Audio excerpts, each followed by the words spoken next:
तो हमले का दावा अमेरिका ने किया, लेकिन ईरान इनकार कर रहा है कि किसी भी न्यूक्लियर प्लांट पर हमला किया गया हो। लेकिन ये तस्वीरें सामने आई जिसमें पॉसिबली बताया जा रहा है कि ये वो जगह है जहां पर बॉम्ब की एंट्री हुई है। इस जगह पर बॉम्ब की एंट्री हुई है क्योंकि ये भूमिगत प्लांट था, भूमिगत परमाणु प्लांट था, इसलिए यहां पर अंदर की तरफ नुकसान पहुंचाया गया है। इसलिए ये पिक्चर्स जारी करके बताया गया है कि इस पूरी जगह पर अंदर की तरफ नीचे भूमिगत परमाणु जो ठिकाना था वहां पर हमला किया गया है। और केवल एक नहीं बल्कि दो तस्वीरें जारी की गई हैं। ये एक और तस्वीर जारी की गई है कि ये नुकसान पहुंचा है। एक तरफ यहां पर बॉम्ब से हमला किया गया ये बताया गया है, और इस दूसरी तस्वीर में बताया गया है कि कैसे नुकसान हुआ है। और एक और तस्वीर आपको दिखा देती हूँ, फॉर्डो की तस्वीर आपको दिखा रही हूँ जहां पर ये एंट्री पॉइंट है। इस एंट्री पॉइंट पर अटैक किया गया है क्योंकि 3 ठिकानों पर दावे अमेरिका की ओर से किए गए हैं, जिनमें इस एंट्री पॉइंट पर यहां पर आप देख रहे हैं जो घेरा पीले रंग का दिखा रहे हैं आपको हम, यहां पर इस एंट्री पॉइंट पर अमेरिका ने ईरान को नुकसान पहुंचाया है। और इसके साथ ही ये वो टनल्स हैं, ये वो जगहें हैं जो जाने का रास्ता था इन परमाणु ठिकानों पर, उन रास्तों को भी नुकसान पहुंचाया गया है। ये दावा अमेरिका की ओर से किया गया है, लेकिन ईरान लगातार इन तस्वीरों को झुठला रहा है। ईरान का यह कहना है कि ये तस्वीरें गलत है, जो सैटेलाइट इमेज जारी की गई हैं वो गलत है, हमें कोई नुकसान नहीं पहुंचा है, ईरान ये दावा कर रहा है। लेकिन वहीं दूसरी ओर ईरान अमेरिका पर और बड़े हमले की चेतावनी भी दे चुका है। और दूसरी तरफ आपको बता दें कि ईरान के विदेश मंत्री ने पुतिन से बात की है। आज मॉस्को जाएंगे ईरान के विदेश मंत्री और कल पुतिन से मुलाकात करेंगे ईरानी विदेश मंत्री अरागची।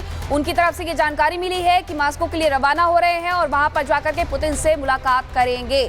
तो कहीं ना कहीं रशिया का जो रुख है वो पूरी दुनिया जानती है, ईरान को किस तरीके से सपोर्ट किया जा रहा है। अब ऐसे में ईरान के विदेश मंत्री का युद्ध के बीच में जाकर के उनसे मिलना यानी कि एक बड़ा संदेश हो सकता है कि जिस तरीके से अमेरिका सीधे वॉर में उतरा है, क्या वो ये कहेंगे जाकर के रूस से कि वो हमारे साथ उतर जाए, ईरान के साथ उतर जाए। क्योंकि आज मॉस्को जाने वाले ईरान के विदेश मंत्री अरागची, अब ऐसे में उनकी तरफ से क्या कुछ मुलाकात होती है, क्या कुछ बातचीत होती है, इस पर कहीं ना कहीं सबकी निगाहें टिकी रहने वाली है।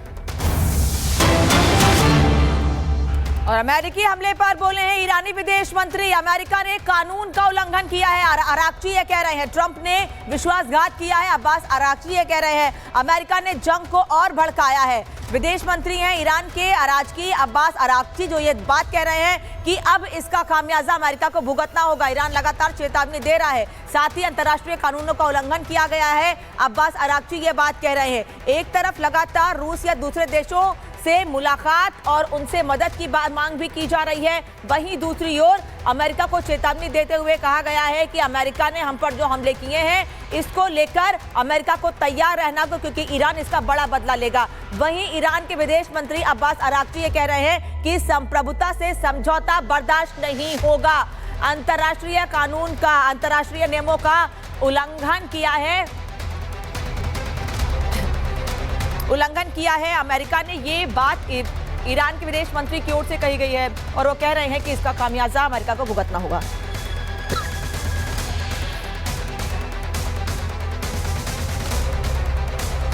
जिन ईरान के 3 परमाणु ठिकानों पर अमेरिका ने बंकर बस्टर बम बरसाए हैं, आखिर उन ठिकानों को ही तबाह क्यों किया गया है? क्या ईरान के 3 परमाणु ठिकाने इजराइल और अमेरिका के लिए खतरनाक बन चुके थे? तो वहां क्या हुआ है जहां पर परमाणु ठिकानों को नुकसान पहुंचाया है यूएस ने? इस रिपोर्ट में देखिए।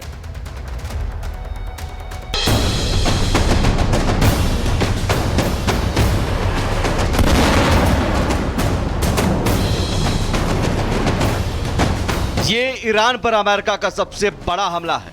ये ईरान के उन 3 परमाणु ठिकानों की तबाही की तस्वीरें हैं जिनकी सुरक्षा में खामनेई दिन रात लगे रहे। ये उन परमाणु ठिकानों की तस्वीर है जिसके जरिए खामनेई परमाणु हथियार बनाने का न सिर्फ सपना देख रहे थे, बल्कि परमाणु हथियार बनाने के बेहद करीब पहुंच चुके थे। यही वजह है कि इन ठिकानों को अभेद किले की तरह बनाने के लिए जमीन से 300 फीट गहराई तक तैयार किया गया, जिसे इजराइल भी जब तबाह नहीं कर पाया तब अमेरिका को 13,600 किलो के 1-2 नहीं 12 बंकर बस्टर बम गिराने पड़े।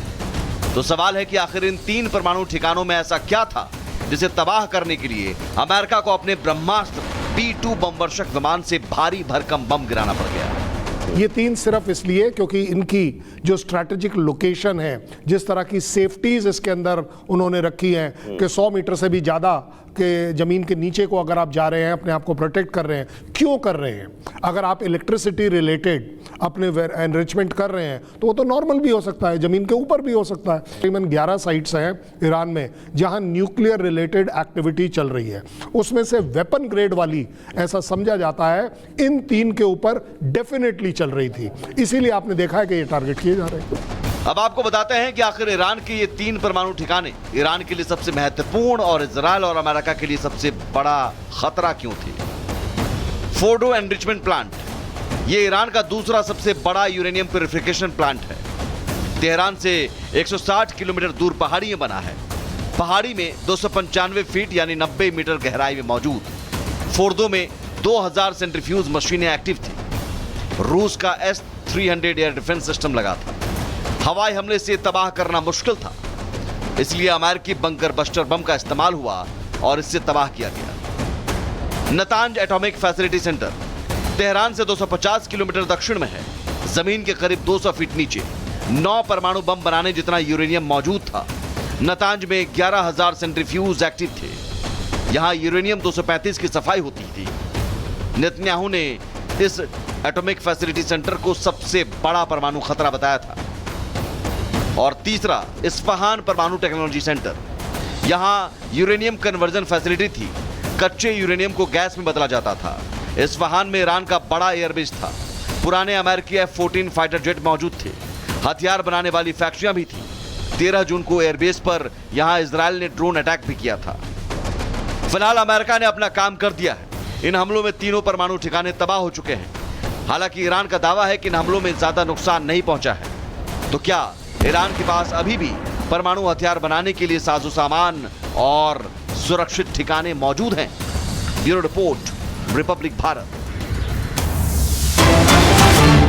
और अब आपको खबर बताते हैं, ईरान पर इजराइल का भीषण हमला देखने को मिला है। लगातार ये हमले अब जो है वो और तेज होते जा रहे हैं। ईरान के बैलिस्टिक मिसाइल लॉन्चर साइट को पूरी तरीके से तबाह कर दिया गया है। ईरान पर इजराइल का ये भीषण हमला है। ईरान के बैलिस्टिक मिसाइल लॉन्चर्स को उनके द्वारा तबाह किया गया है, क्योंकि लगातार हमले ईरान की तरफ से किए जा रहे हैं और नुकसान अब तेल अवीव से लेकर यरूशलेम तक दिखना शुरू हो गया है। यही वजह है कि अब सीधे लॉन्चिंग साइट पर जो कई ईरानी सैनिक हैं वो भी मारे गए हैं और लॉन्चिंग साइट को ही पूरी तरीके से तबाह कर दिया गया है।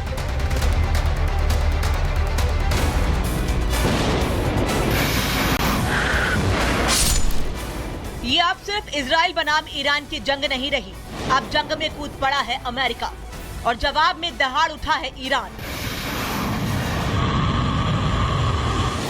अमेरिका की बमबारी के कुछ घंटों बाद ईरान ने इजराइल पर बमों की बारिश कर दी। इजराइल पर हुई ईरान की बम वर्षा ऐसी कि हर तरफ बारूदी गंध भर गई। इजराइल पर जब ईरान की 40 से ज्यादा बैलिस्टिक मिसाइलें गरजी तो साफ हो गया कि अब हर हमले का जवाब दिया जाएगा। तेल अवीव में गूंजे सायरन, हाइफा में सुनी गई तेज धमाके की आवाज। यरूशलेम के आसमान में मंडराते ईरानी मिसाइलों के निशान, बेन गुरियन एयरपोर्ट पर तबाही और बेरशेबा में मिला मिसाइल का मलबा। इजराइल पर बरसी मिसाइलें ईरान की ऑपरेशन थ्रू प्रॉमिस 3 का हिस्सा थी। ईरान ने सबसे पहले इजराइल की राजधानी टेल अवीव को टारगेट कर मिसाइलें दागी। बैलिस्टिक मिसाइलों के खतरे को देख इजराइल में कई जगहों पर सायरन की आवाजें सुनाई देने लगी। ईरान ने इजराइल पर खैबर नाम की बैलिस्टिक मिसाइल से हमला किया, जिसके बाद टेल अवीव और हाइफा में तेज धमाकों की आवाज सुनाई देने लगी। लोग इधर उधर भागते और छिपते नजर आने लगे। 30 से ज्यादा ईरानी बैलिस्टिक मिसाइल ने इजराइल में तबाही मचानी शुरू कर दी, जिसमें से कुछ को आयरन डोम ने हवा में ही नष्ट कर दिया।